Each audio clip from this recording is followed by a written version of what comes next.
Alia Masaid sandingkan potret lawas Angelina Sondag dengan foto usai bebas dari penjara.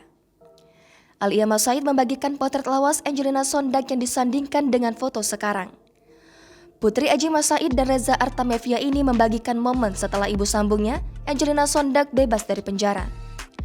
Potret tersebut diunggah Alia di akun Instagram pribadinya @alia.masaid pada Kamis 3 Maret 2022. Pada unggahan pertama, Alia memperlihatkan foto lawas Angelina Sondag bersama dirinya dan Zahwa Masaid.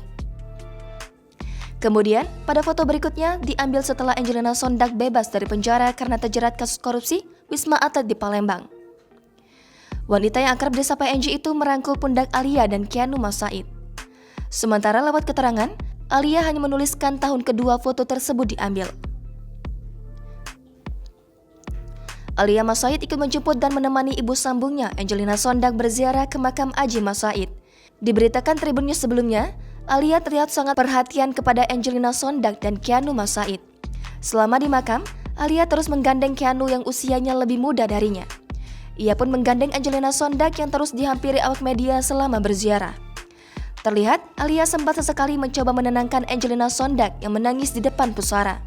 Putri Reza Artamevia itu juga tak kuasa menahan tangis ketika Angelina Sondag minta maaf di makam Aji Masaid. Bebas setelah mendekam di balik jeruji besi selama 9 tahun 10 bulan 5 hari, Angelina Sondag masih harus melakukan wajib lapor. Hal ini diungkapkan oleh Kadifpas Kemenkumham DKI Jakarta, Marcelina, kepada Tribun News. Selama menjalani masa reintegrasi sosial, Angelina Sondag akan menghuni apartemen Beleza Albergo, Kebayoran Lama, Jakarta Selatan. Dengan begitu, Angelina Sondag diharuskan wajib lapor diri 1 kali dalam 2 minggu. Jangan lupa subscribe, share, komen, dan like ya!